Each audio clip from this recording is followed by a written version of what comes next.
topic. And as you know, we've promised that we will be coming back to speak about baby mama dramas and daddy dramas.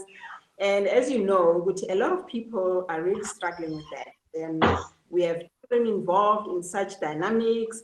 So tonight we want to discuss that and just delve deeper into what are the impacts of experiencing these dramas where everybody is witnessing all these problems. My name is Matsileng Mohodi, and I've got three lovely people that have joined me tonight, and they're going to share some insights, and maybe we'll learn a thing or two from them. I'm going to let them introduce themselves. I'll start with you, Mazulu. Hello. Thank you for having me. Umazulu, part of the Snooks group. Yeah. Thank you. Welcome, and thank you. Gladwin, the only guy. So we are in trouble. One guy. We are represented. Gladwin follow MEH Creatives. Thank you. Thanks so much for coming. You're welcome. Thank you for having me. Good evening, everyone, and thank you for this platform once again, Matsileng. My name is Unathi. I'm a human behavior consultant and a businesswoman, and I am so excited to be discussing this lovely topic, hot topic tonight, and hope we have a good one. Thank you. All right, so we are going to try and squeeze this in and just talk as quickly, not quickly, of course, not quickly, but we are going to try and make sure that we cover as much as we can in these few minutes that we have. So the intention of tonight is that we want to debunk this myth about so many issues surrounding women and men who had agreed to have babies together. And as soon as they part or when there are problems, then somebody suffers. And I think everybody suffers. Everybody in that situation suffers. So I'm with you guys tonight, and I would really like to know, what are your thoughts around what happens when a relationship breaks down and there are kids involved? Why do we have so much drama? We are talking about drama that is experienced in relationships. Okay, I think maybe I can start. I don't know. I think one of the biggest underlying causes for challenges within relationships where people have broken up and they have children is that there's always a hidden agenda. There's always an agenda running from either party, the male and the female. What do you mean a hidden agenda? Sorry, what do you mean a hidden agenda? From which part? So you mean when they are busy with the dance, somebody's thinking, I'm going to leave this one. Well, what do you mean? So the agenda is, I'll say each one is running their own agenda. So you have the couple that comes together. So the baby daddy drama and the baby mama drama is completely complex because it depends what situation it ever started with. So for example, you have a boyfriend and a girlfriend situation, and they get married, they have a child, they get divorced, and then you are left with to share the kids or the relationship between the ex-mom and the ex-dad and the children. Or you have a lady that got impregnated by a guy, and now the responsibility of the guy is that if they don't support the child, it is a problem, or if they're not on good terms. So the agenda is always at where it started. So for example, there are many agendas that you can run. For example, I can say, I'm a professional, I'm above 40 and I haven't had a child yet. And I strategically would like a child, but I don't really want the accountability of somebody fathering my child because I'm self-sufficient. So I'll pick a partner and I will not tell them my intention, Yeah, I'll but, get. but no drama there. So we're talking No, about. there is drama because remember that the male is not aware that you have an intention until they discover you're pregnant. Then the daddy decides, I want to be part of the child's life, but Mina, my intention was that I don't want you in part of the child's life. So it's different. Every situation has got its own agenda. But I think the biggest agenda that affects our society is that women like to blame men for not being present in their kids' lives. And we fail to take responsibility in terms of what is your role when you fall pregnant? Yeah. Okay. What's your role? Can I- The day you find out at any age that you fall pregnant, what is your role? Number two, what informed your decision? Because if you're an 18-year-old, you do know about condom.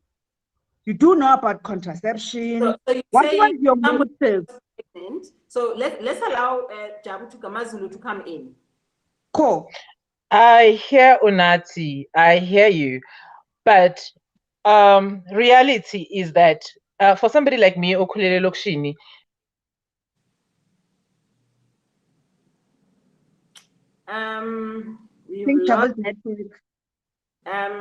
We've lost you a bit there. Okay, so maybe Unati, you wanted to speak. So maybe let's continue with you, and then I wanted though Gladwin to come in. So maybe you can just finish off on that, but it's because Jabu had reacted, he wanted to say something. So maybe Unati come in, and then we'll go to Edwin. So for me, it's about the whole idea of falling pregnant and impregnation.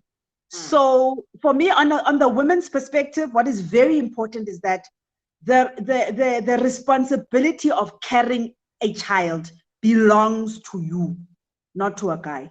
So I think, in my view, you need to be very much strategic in terms of what you want to carry. You need to be very strategic. Number two, you need to understand what you want to carry, because you carry a baby. Yes, you're carrying a baby, but it's related. The child also belongs to somebody else, right? So you need to know what the consequences are going to be when the child arrives on planet Earth. So you need to know it's not about you, it's about a life you are bringing onto the planet.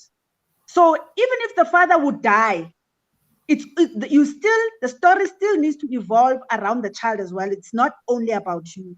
So the intention that you ever have in terms of childbearing or want to be pregnant or wanting a child, you should think about the consequences that would affect you, the child, and the father of the child. But you know when it's nice that you don't think about those things. When it's lovey-dovey and you're happy, you don't think about those things. And even though there could be agendas, sometimes people genuinely hope that things will work out. This person, I'll build a family with them. Gladwin, what are your thoughts? Especially I think around men. I think what Unati is talking about is also the fact that sometimes a guy was not part of the plan, or the guy is not able to see the kids. So what are your thoughts around that? Well, I guess, yes, there probably would be drama if ever the person was not told that you are actually just going to be used as a vessel to, pass on and create another human being, but you are never part of the plan in holding in raising that particular child. And I think there are people that will really take fathering somebody very seriously, and they will definitely bring drama there, and they say, I want to be part and parcel of that child's life. You cannot stop me from being the father of their child, etc., etc. They really wouldn't care at the time about these plans that they were not told about. I think if ever they were told that, or the person could have just gone to a sperm donor or something like that, those facilities, rather than have dupe somebody into doing something and then they expect it not to be any drama. That situation will definitely create drama there.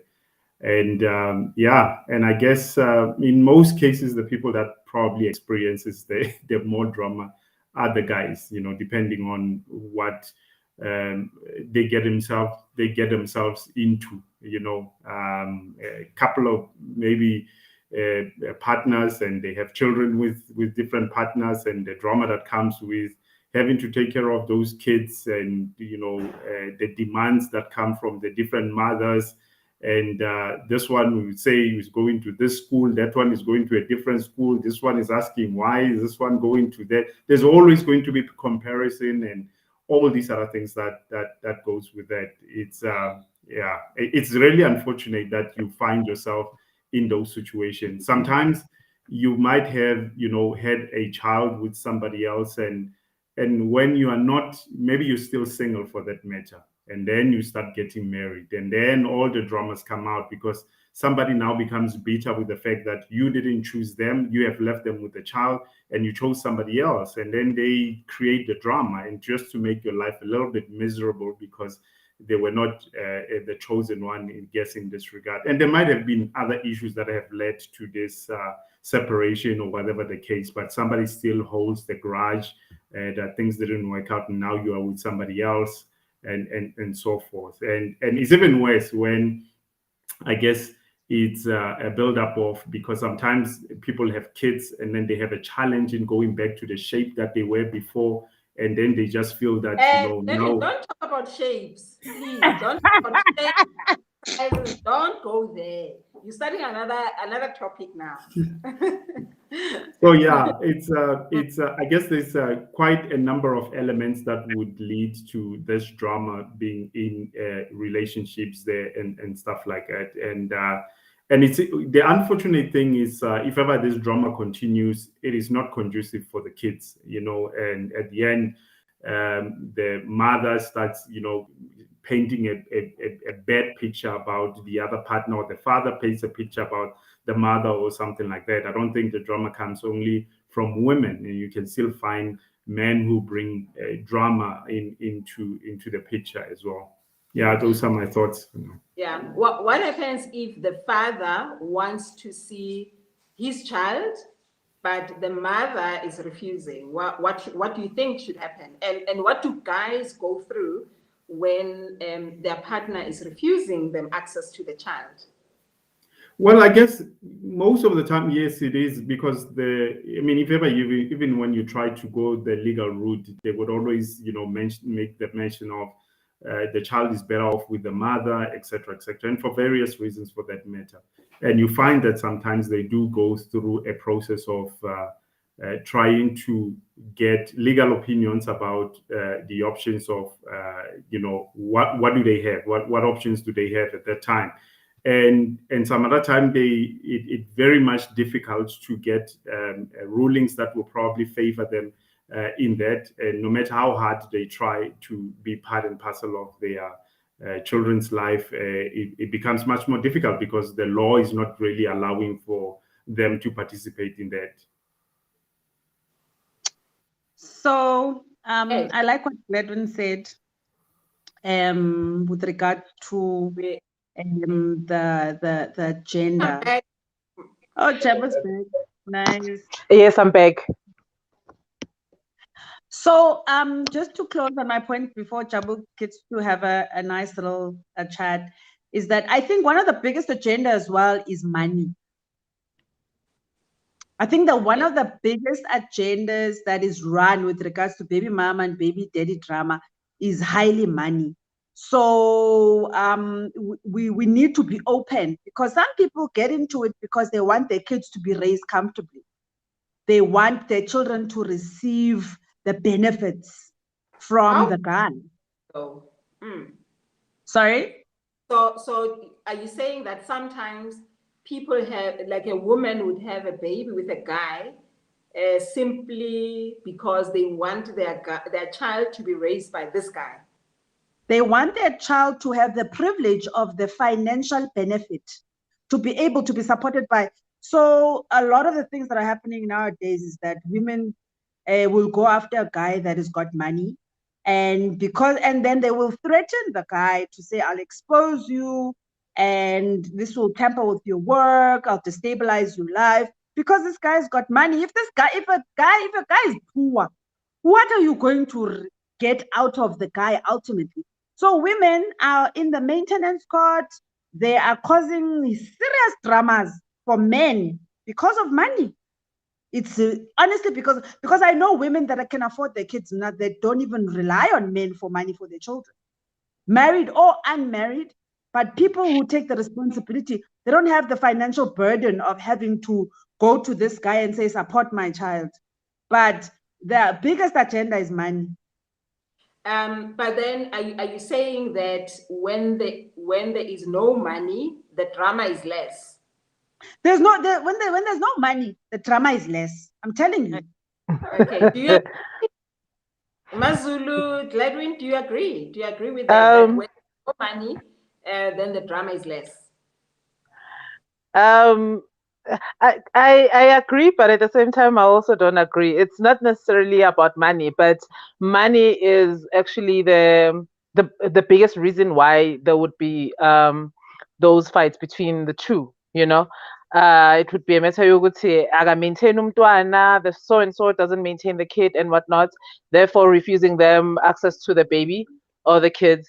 But other than that, I think what I was about to say before I got cut off previously was that most of the challenges that come up when there's a breakup and there's kids involved and then there's a bitterness around it is because of selfish reasons. You know, the mother could be having their own selfish reasons as to then start creating drama and become baby mama drama, or the father could be the one that's experiencing that or going through that.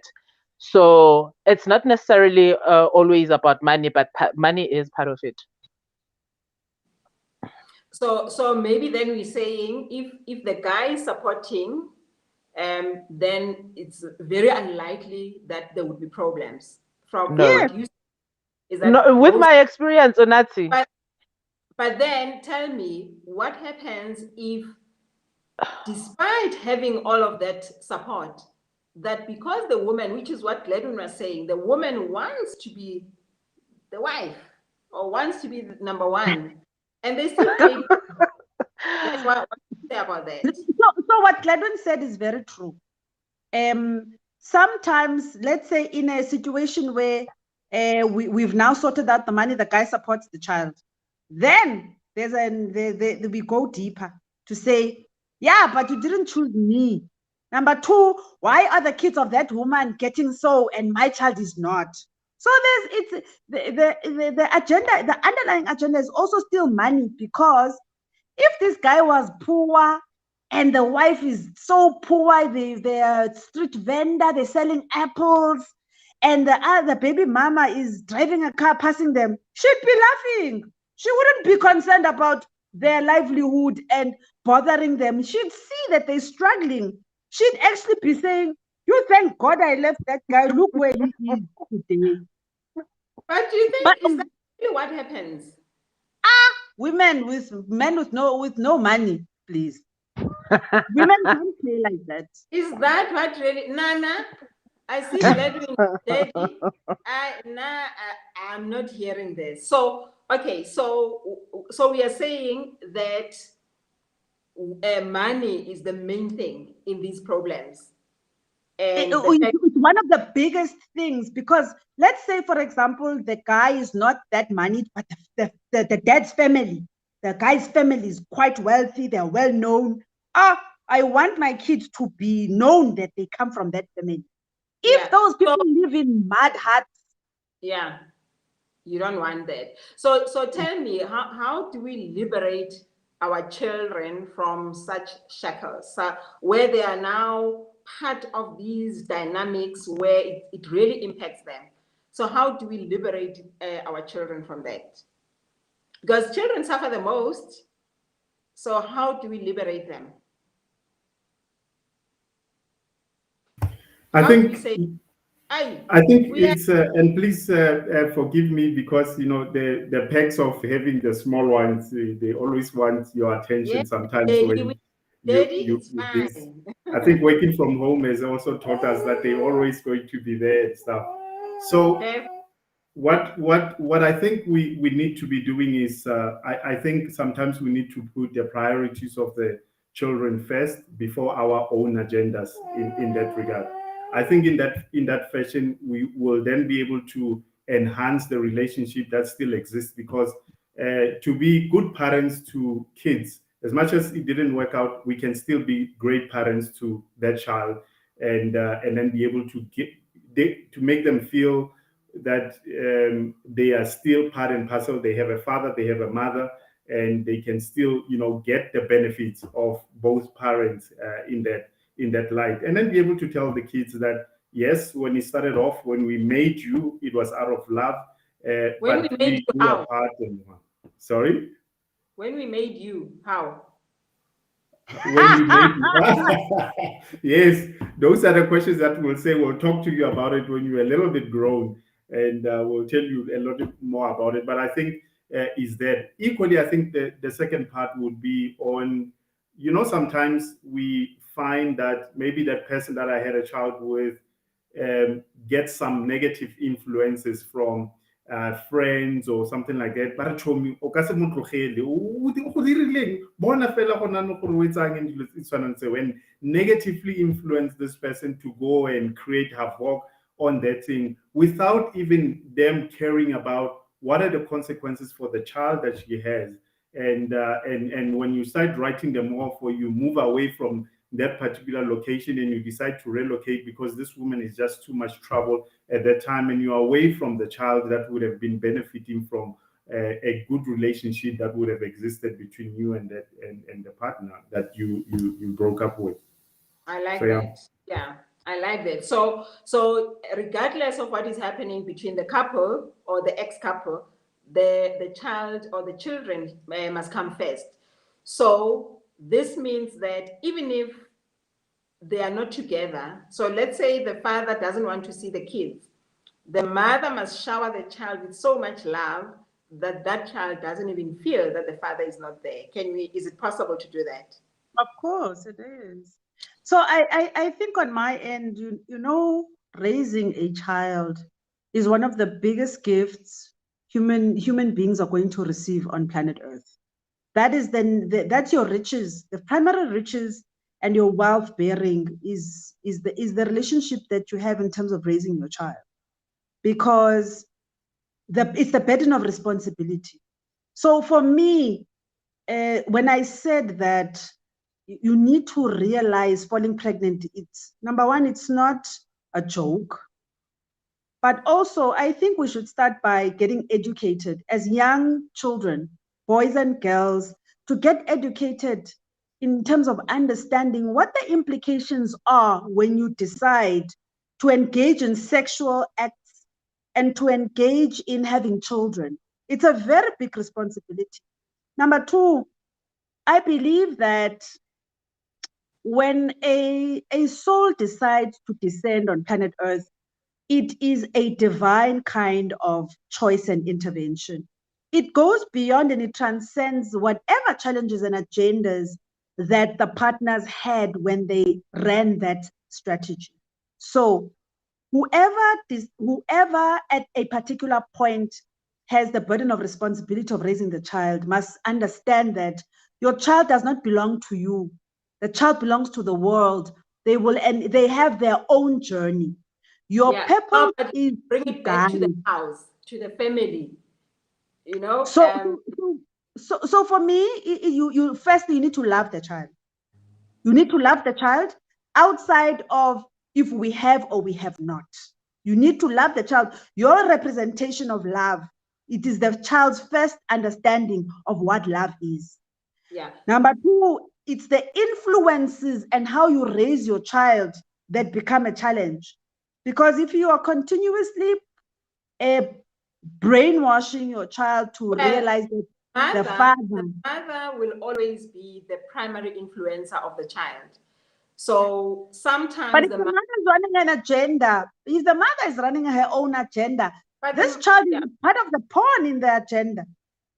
Yeah, so what we are saying now is that the mother, if the father is not there, the mother must just continue loving the child and providing for the child. Yes. Because if you don't do that, then that impacts the child. Yes, so the primary thing in terms of how kids get affected in these situations is that we need to take responsibility of loving the child. That's the first responsibility of loving the child and looking after the child. Yes. So the next question to other people will be, how do I look after the child if I don't get support or don't have money? So in that respect, we need to have a strategy that's going to put food on the table. When the father of the child resists and doesn't give money, you have no choice but to go and work and fend for the child. You must have means. That is why the consequences of having a child is not just for you to be able to be supported. It's bigger than that. Yeah. The drama is not helping. It's not serving the child. I agree 100% with that, because when you have a child, yes, we know there are no jobs, but when you have a child, it is so important that you go out and you find anything that you can do, because you know you have somebody that is dependent on you.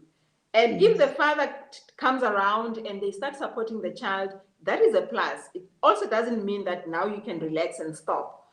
So that's one part. The part that I think is important also that we need to address is, here is a mother that has got children, but the father is supporting and the children are not able to see their father because of the feud between the mother and the father. So how do we handle something? So the father is supporting, but the mother is refusing that the children go to see their father because there's another woman in the father's life. So at Gladwin, how would we handle something like that? I think that is it is a very difficult one, right? Like I said, others would try and go the legal route. Others would try and go see the children when they are at school or something like that. They will try to speak to the elders to try and intervene and trying to find a workable solution or something like that. And then others will try and speak to the mother and say, let's try and sort out. I know you have the issues. Let me give you comfort that even though I have another person, this person is not going to replace you as a mother. You'll always be the mother to the kids, but they will see this person as maybe the second mother, and be able to get a little bit more out of it, etc. I think it's really quite tricky depending on the type of person that you're dealing with on the other end, because other people, they just don't want to listen to reason, and they would not because of the deeper issues that they have there. And until they go and deal with those particular issues, you can't really do much about it, and they will always try and do this thing. But maybe as a guy, you would never, I guess you don't stop supporting, you don't stop doing what you need to do. You'll continue with the hope that at some point you'll get a breakthrough and this person will see. But even the kids, in time, they will be able to see on their own that, you know what, the person that the picture that has been painted about this person being bad and all is not actually true. And then they will start having that relationship with you. That is so important, Gladwin, because kids grow up. Kids can see, they can sense, they can make their own judgments.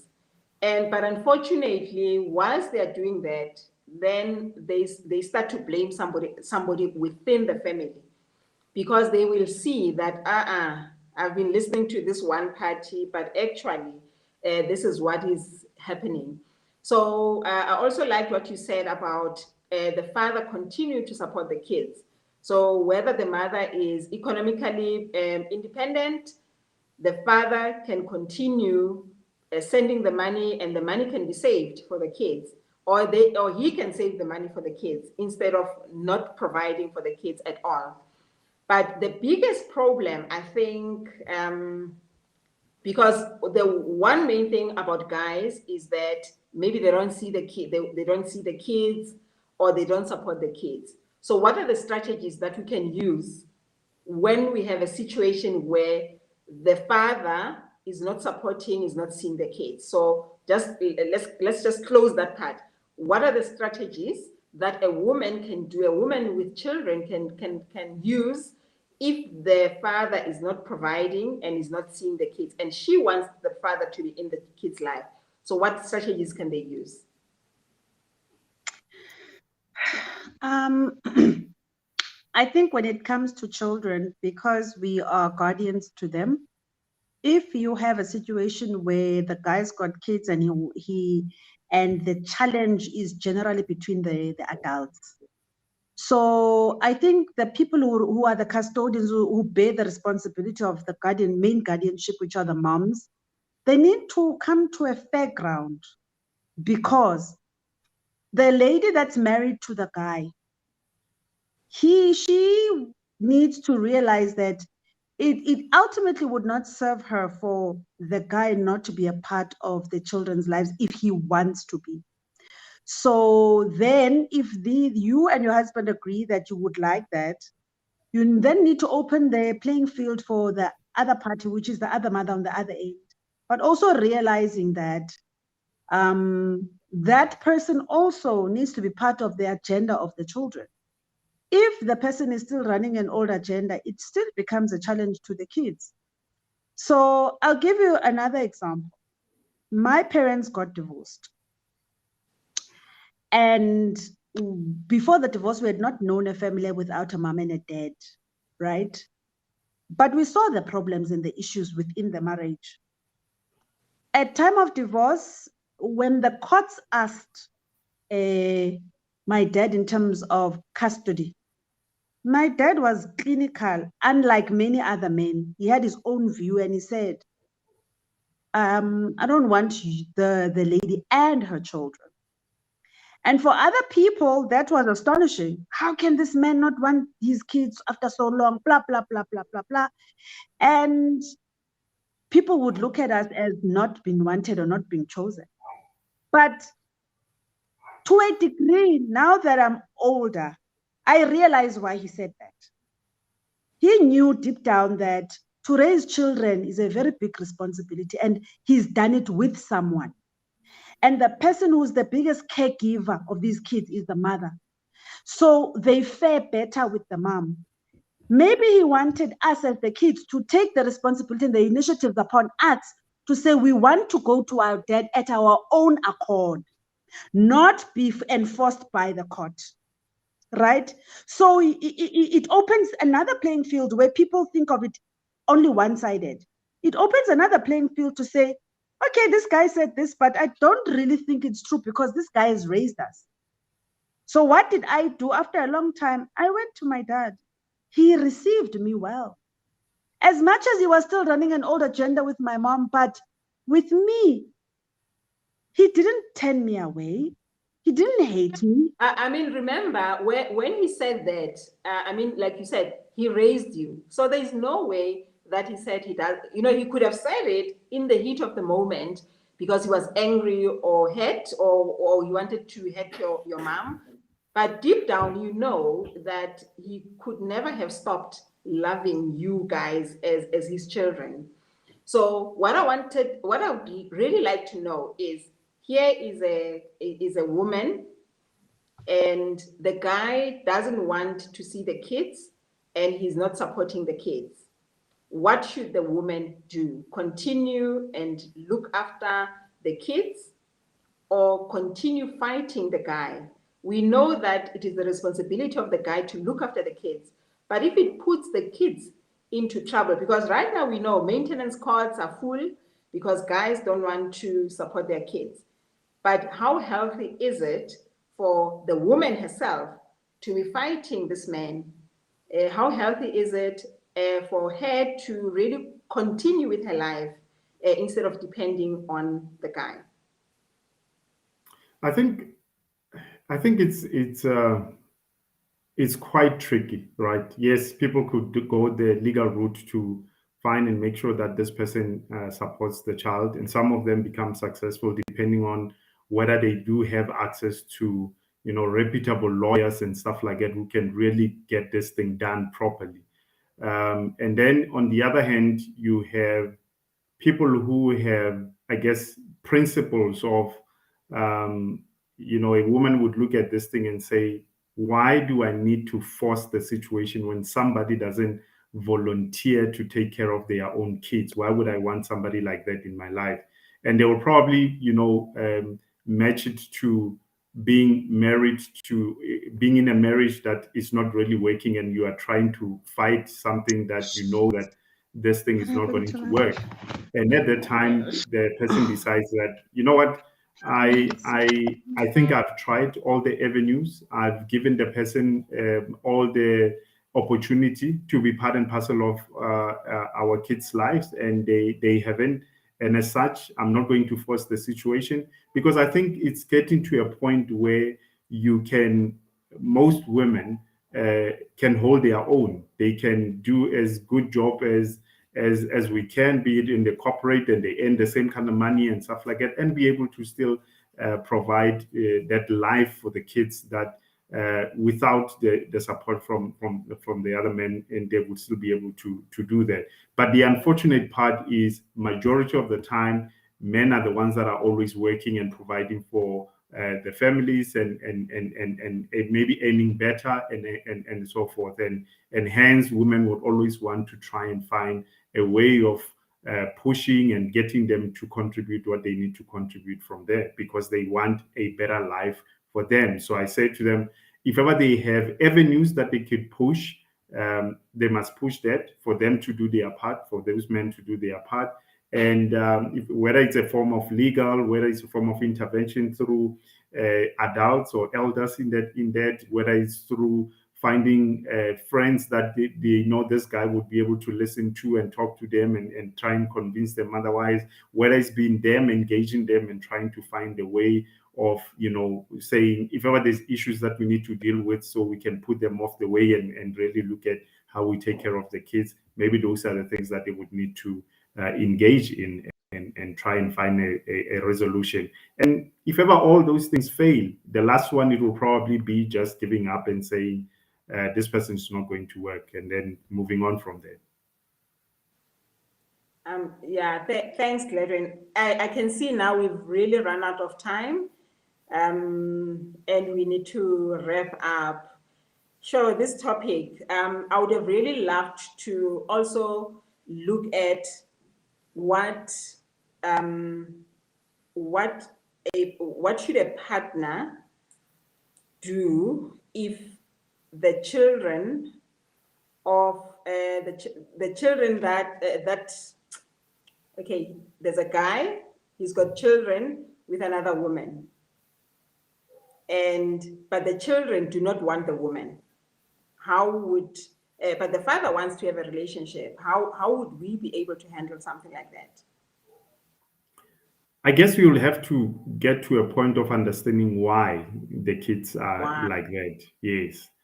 And because sometimes the kids might have a valid reason why they don't like that person, right? Yeah. The way they get treated by them, or there might be certain things that is sinister that you might not be seeing when you are around, and you're thinking these kids are just, being ridiculous or something like that.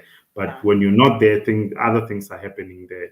So I think you need to understand the why, and whether it's be through talking to them or through a third-party intervention, or whatever the case, that might get you the answer to your why. Yeah. And then from that point, you then, when you understand what that why is, you will then put together a plan of, okay, since I understand this is the reason, here is how I think should be addressed, so that you can then develop that relationship.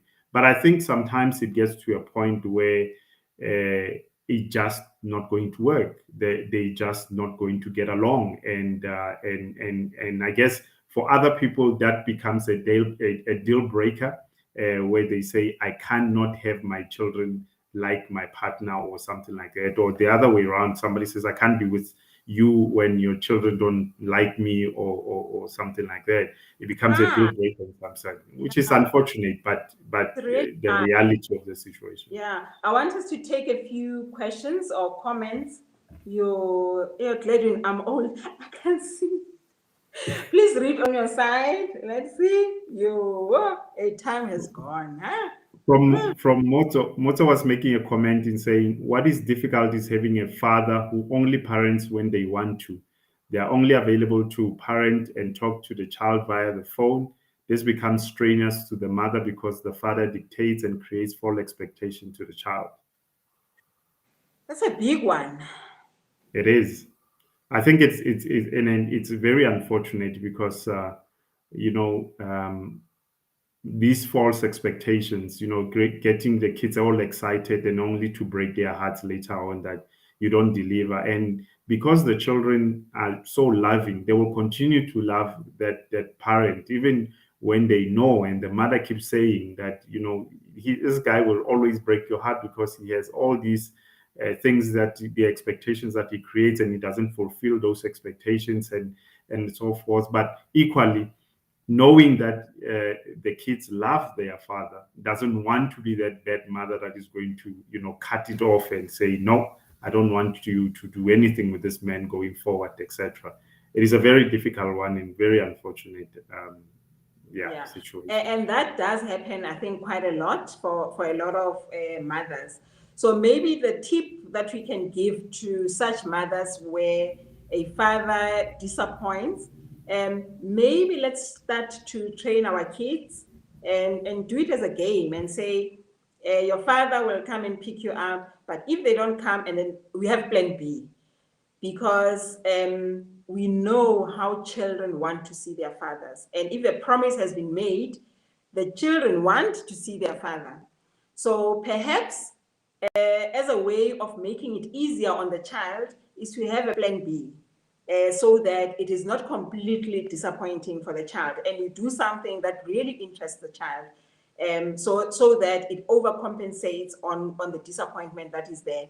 And I think sometimes we enjoy it when the father has failed because now he becomes the bad one. But the fact is the child suffers more. So I think as mothers, let's step up and say, okay, this one continues to disappoint my child, but I'm not going to allow my child to go through this pain on my watch. So maybe let's look for strategies to make sure that when the other one, then when a mother, you will deal with him on the side. You will deal with him. Why didn't you come? And why do you continue doing this to the child? But when a mama, I think step up, do something crazy with the child so that they forget about the pain. It won't go away, but at least in that moment, it will help, because that is really damaging for the child's psyche and confidence and mood.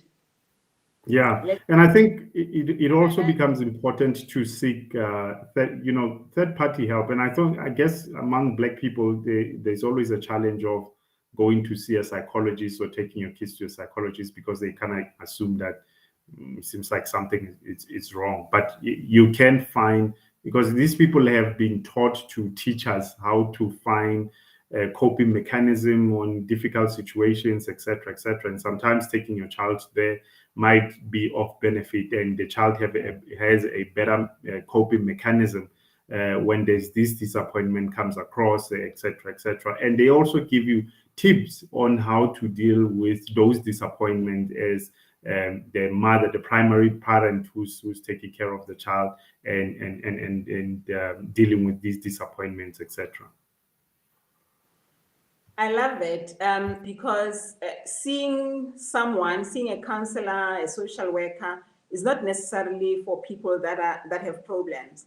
I think if we could get into the habit of dealing with things as they come along, working on things so that they don't pile up. So today we are seeing so many young people that are struggling, and older people, of course, but there are a lot of young people, and it's because of those bits and pieces of things that have been accumulating over a long period of time. And if we were to deal with them as they come, then they wouldn't be as bad as they are right now. because I think we are also going into an era where, having mental health is very big. And therefore, it is those small things that really contribute towards people experiencing mental health issues. I think it's one of those. I would like us to wrap up. Unathi, are you back? You seem like you're frozen still. Okay, I would like us to sort of give some kind of advice or tip to men and to women. But the biggest thing that I think we need to communicate is that the children are the ones that suffer the most. So if there's a child and you're a mother, you're not working, make a plan, so that you make sure that your child is sharp. If you're a guy and you're not willing to look after your child, you must know that it's going to catch up one day. It's going to catch up somehow. However, Gladwin, now I asked you, Madam talking. Let me just finish though this part. Sometimes we get so attached to the dad, the one that gave the swimming thing, and we get so stuck to wanting that person to be in the child's life.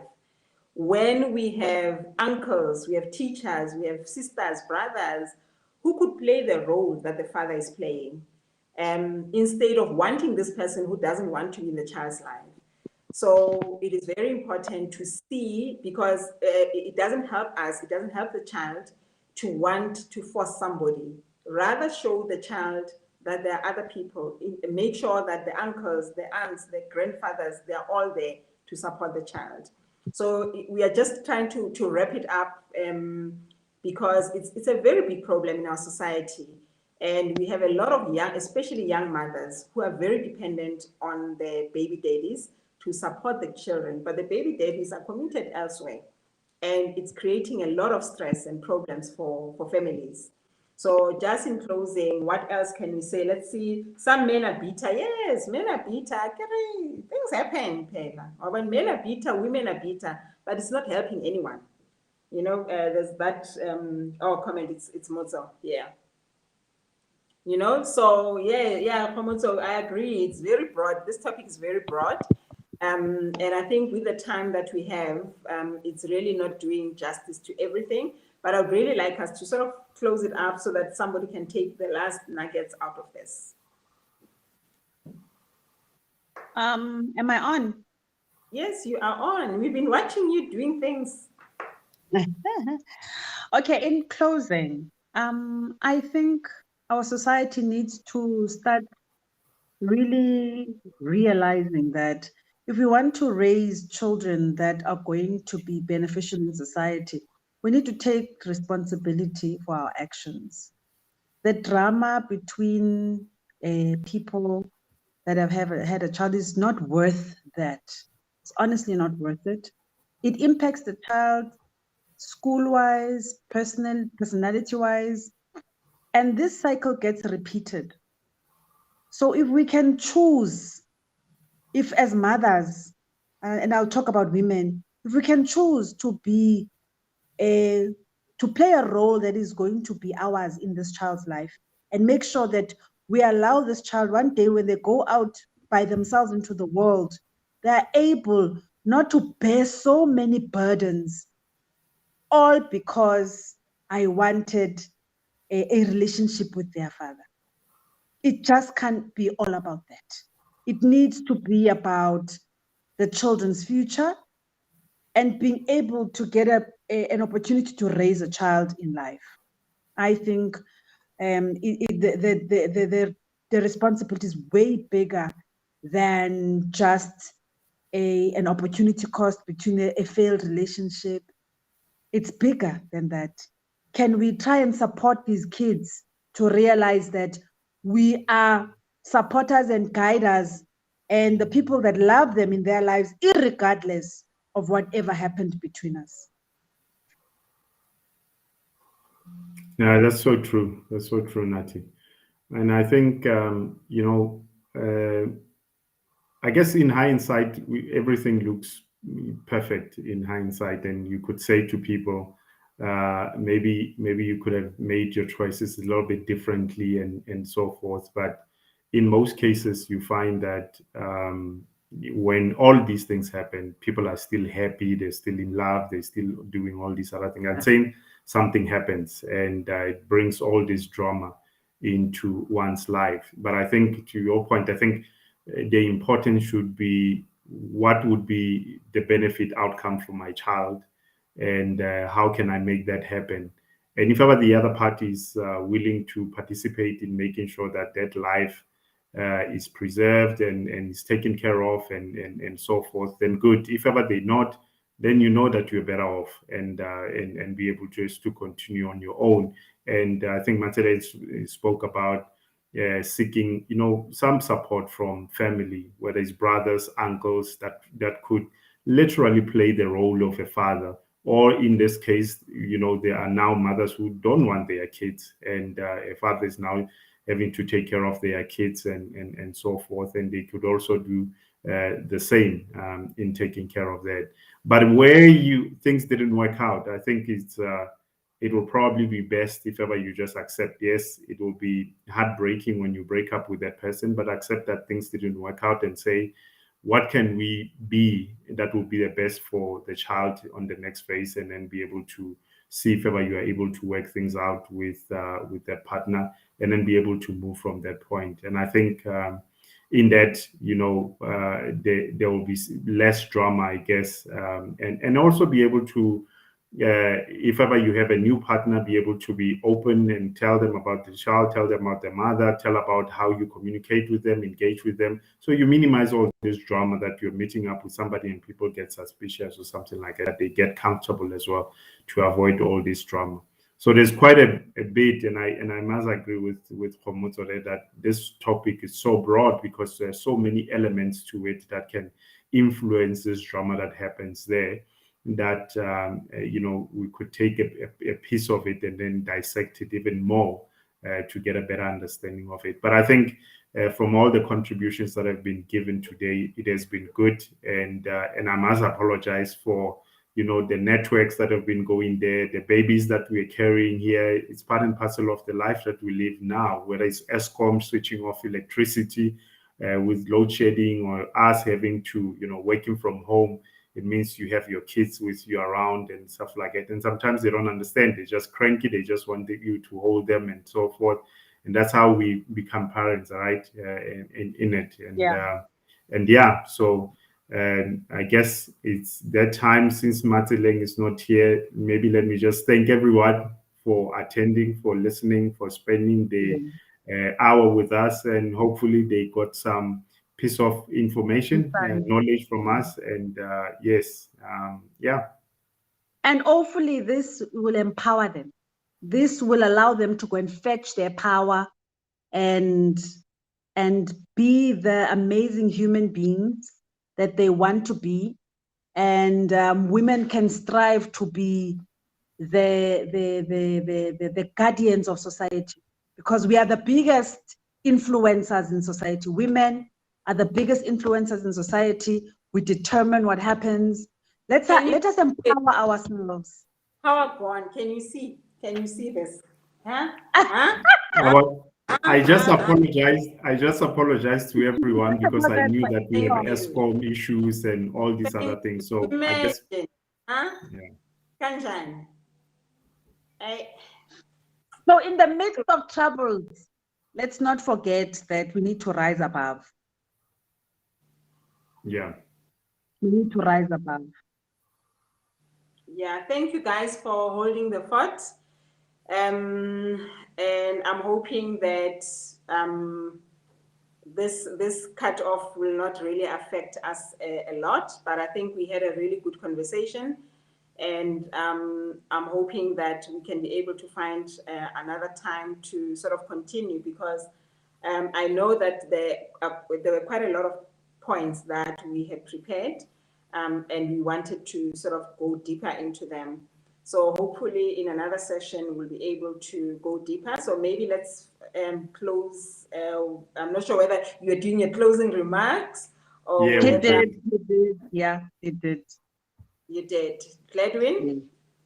Yeah, no, certainly we did, and like I said, we also apologize for the disruptions that were happening at that time, and I guess it's part and parcel of our lives now with load shedding and working from home, etc. So yeah, and I said, hopefully, whatever that we managed to share from our own little experiences, people manage to grab some knowledge or some understanding from what we share. Thank you. Thank you very much.